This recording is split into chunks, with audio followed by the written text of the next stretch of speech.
നമസ്കാരം. നമസ്കാരം. ഞാൻ ഇൻസ്റ്റഗ്രാമിൽ ഒരു വലിയൊരു കുറിപ്പ് കണ്ടു. അതായത് പലരും പല പ്രശ്നങ്ങളുമായിട്ട് അടുത്തെത്തുന്നു. അപ്പോൾ പലതും പരിഹരിക്കാൻ പറ്റാത്തൊരു സിറ്റുവേഷൻ വരുന്നു. പക്ഷെ ഒരു രാഷ്ട്രീയക്കാരനായാൽ എനിക്കിത് പരിഹരിക്കാൻ കൂടുതൽ സാധിക്കുമെന്ന് പറഞ്ഞുകൊണ്ട്. ശരിക്കും ഈ രാഷ്ട്രീയത്തിലേക്ക് വരാനുള്ള കാരണം അത് തന്നെയാണോ? ഇപ്പം ഷിജിന റോഡിലൂടെ നടന്നു പോകുന്നു. അവിടെ ഒരു പ്രശ്നം കാണുന്നു.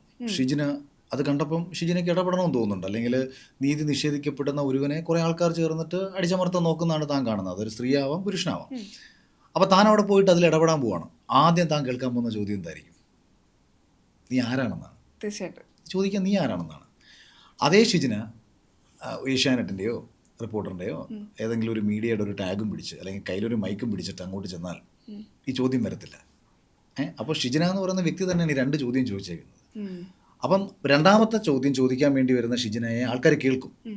ഇതേ ഷിജിന ഒരു രാഷ്ട്രീയ പാർട്ടിയുടെ ആ പ്രദേശത്തെയോ സംസ്ഥാനത്തെയോ ജില്ലയിലെയോ ഒരു നേതാവായിട്ട് തന്നെ അവിടെ ചെല്ലുകയും തന്നെ അവർക്ക് അറിയുകയും ചെയ്താൽ 100% കുറച്ചുകൂടെ സ്വീകാര്യമായിട്ട് കേൾക്കും. ഇതേ ഷിജിന പോലീസ് യൂണിഫോമിലാണ് ചെന്ന് ചോദിക്കുന്നതെന്നുണ്ടെങ്കിലും കേൾക്കും. അപ്പം നമ്മളെന്ന് പറയുന്ന വ്യക്തിക്ക് ചില സമയത്ത് സമൂഹം ഇങ്ങനെ പറഞ്ഞ് പഠിപ്പിച്ചു വെച്ചൊക്കെയാണ്, നീ ചില കാര്യങ്ങൾ ചെയ്യണമെങ്കിൽ നീ ആരെങ്കിലുമൊക്കെ ആകണം.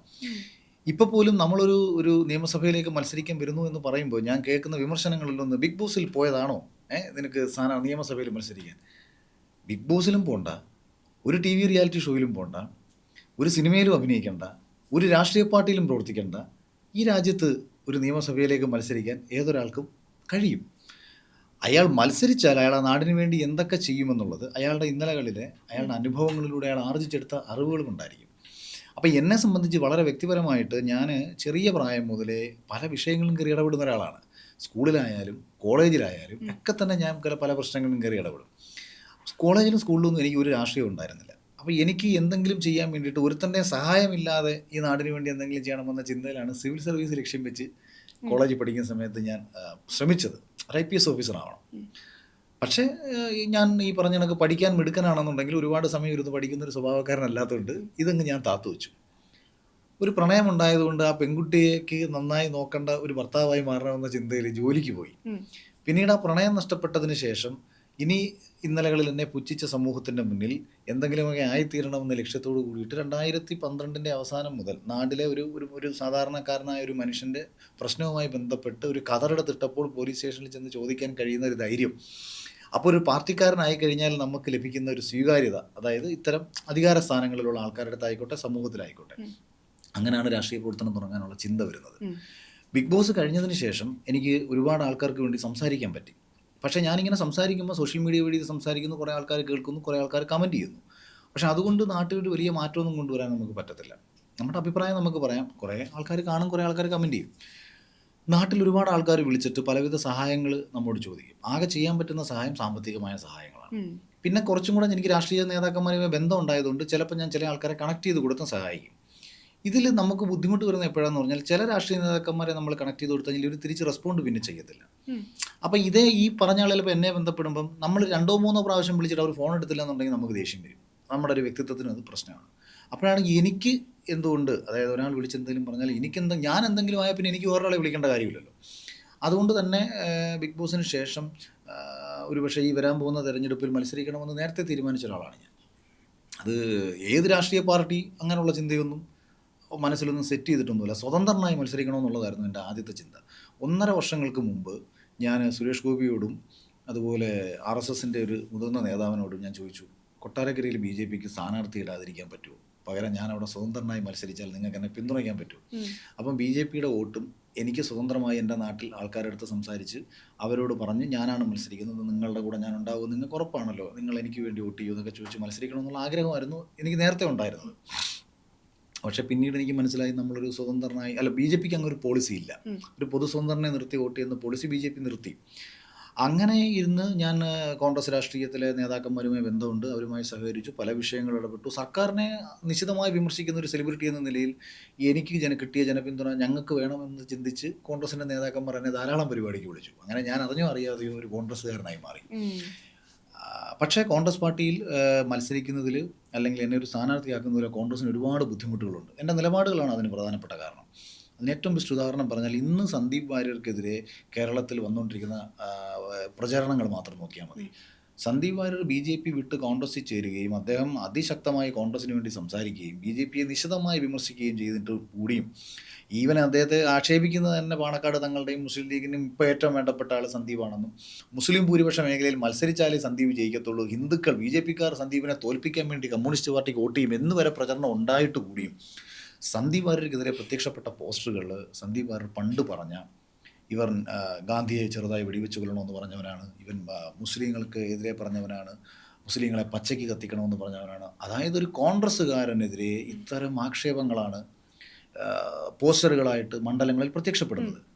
അപ്പോൾ പിന്നെ പല നിലപാടുകളും കോൺഗ്രസിനെതിരെ പറഞ്ഞിട്ടുള്ള എന്നെ കോൺഗ്രസിലെങ്ങാനും മത്സരിപ്പിച്ചാൽ എനിക്ക് സീറ്റ് തരുന്ന നേതാക്കന്മാരെല്ലാം കൂടെ പച്ചയ്ക്ക് കത്തിക്കും.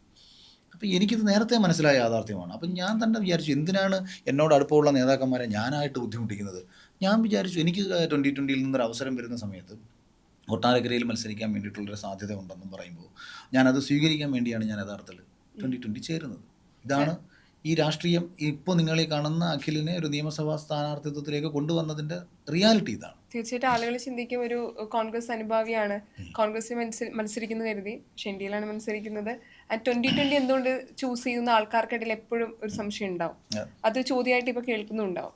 അല്ല, ഞാൻ പറഞ്ഞല്ലോ, കൊട്ടാരക്കര സീറ്റ് BJPയുടെ ഘടകകക്ഷിയായ 2020-ക്കാണ് എന്നവർ പറഞ്ഞതുകൊണ്ട് മാത്രമാണ് ഞാൻ 2020-യിലേക്ക് ചേരാനുള്ള തീരുമാനത്തെ ആദ്യം ഞാൻ സ്ട്രോങ് ആയിട്ട് എടുക്കുന്നത്. പിന്നെ 2020 എന്ന് പറയുന്ന പൊളിറ്റിക്കൽ ആശയം എനിക്ക് നേരത്തെ ഭയങ്കര ഇഷ്ടമാണ്.